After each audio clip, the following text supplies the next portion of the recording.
Hi, I'm Eric Bate at advancingviolinist.com. In this video, I'll be discussing tone production on the violin. More specifically, we'll be exploring the 5 different sound points. At the end of this video, I'll show you an exercise that is guaranteed to improve your sound on the violin, no matter how long you've been studying. It's equally helpful for beginners as it is for longtime professionals, because it targets the basic fundamentals of tone production in a simple, effective way. But first, let's get started in talking about how tone production works. The violin makes a sound when the string is in motion. It swings around like a jump rope and sends energy through the bridge into the body of the instrument. So when we talk about tone production, what we're really talking about is how we use our bow. The 3 main ingredients we can play around with here are bow speed, bow pressure, and the distance from the bridge, also known as your sound point. This here is your bow's territory. It's the only area in which your bow will contact the violin 99.999% of the time. If you bow up here on the fingerboard,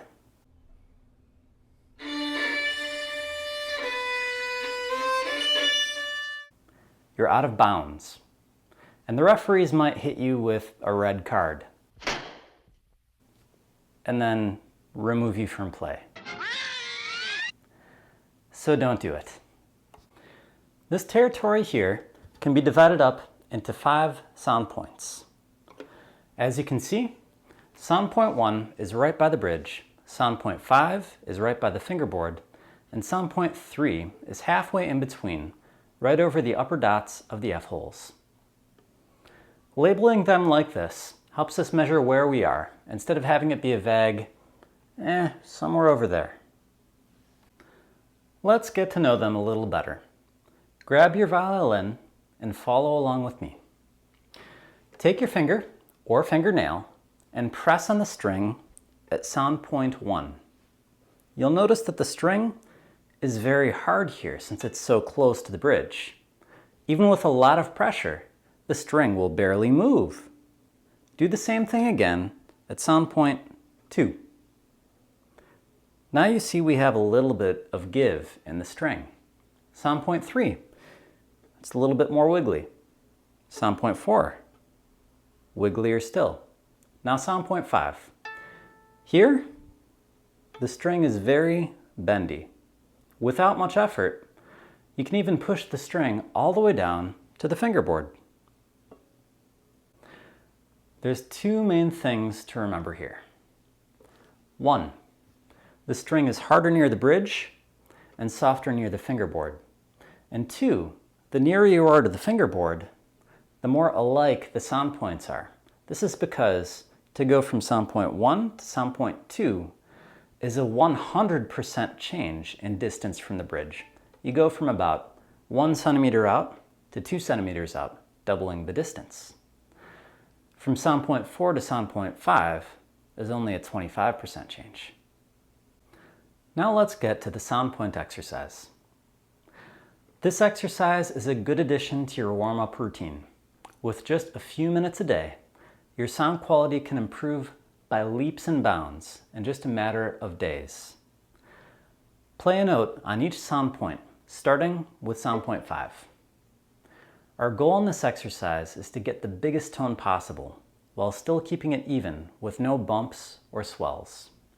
You can actually see this happen halfway between the bridge and your finger by how wide the blur of the string gets.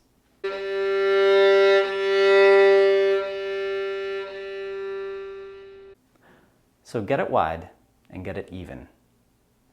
Now sound point 5 is weak and squishy, remember? If we use bow pressure to pull a sound, the string gets squashed as we play it, and it sounds like this. Instead, we need lots of speed and almost no pressure. You'll probably find it useful to tilt the wood of the bow away from you to take pressure off the string. Bow here on sound point 5 until you've got the blur of the string as wide and as even as you can. Then add vibrato and enjoy it for a minute.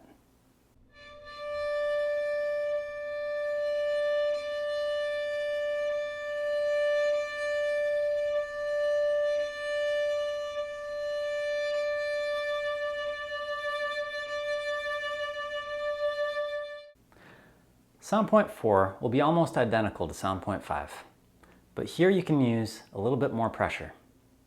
Repeat the exercise here at sound point 4.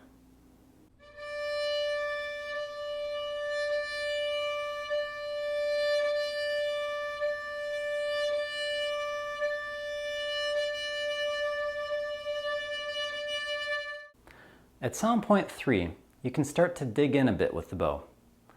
You'll notice that the bow won't be quite as fast as it was on sound point 5.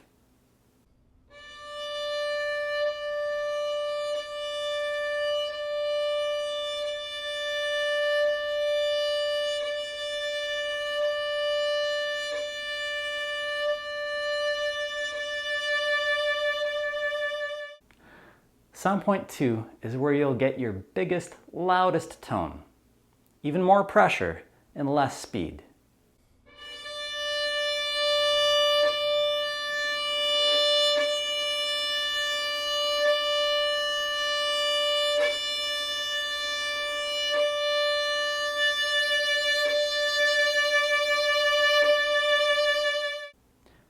Now we get to sound point 1.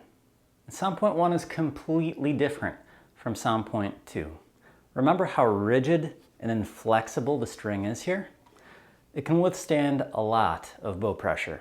But if you use much bow speed, the bow hair will skate over the surface of the string without engaging it, and it will sound like this.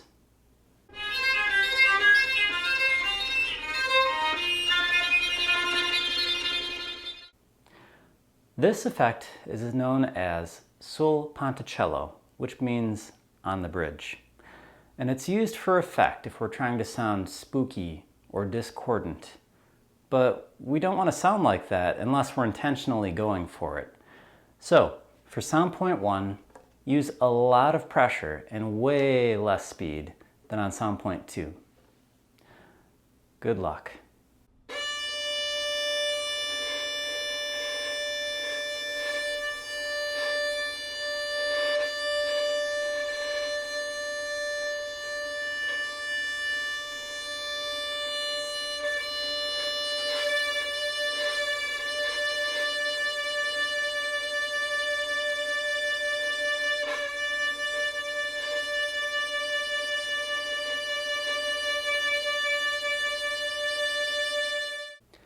You'll notice that the string often does not want to speak here.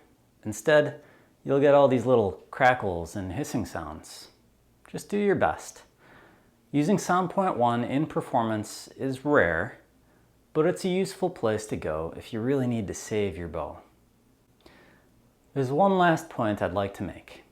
Notice how the different sound points are not just about volume. I can get the same volume at sound point 2 as I can at sound point 5, but the character of the sound is completely different.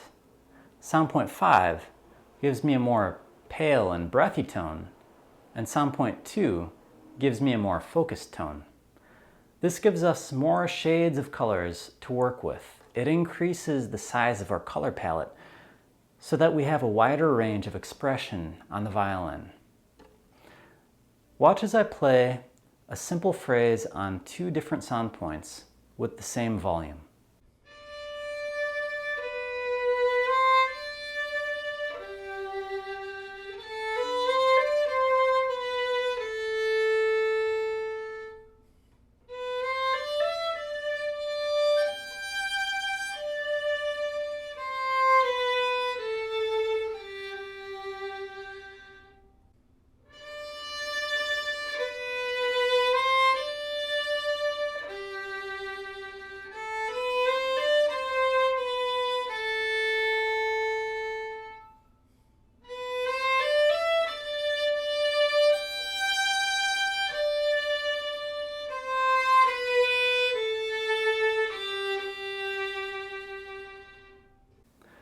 Thank you for watching.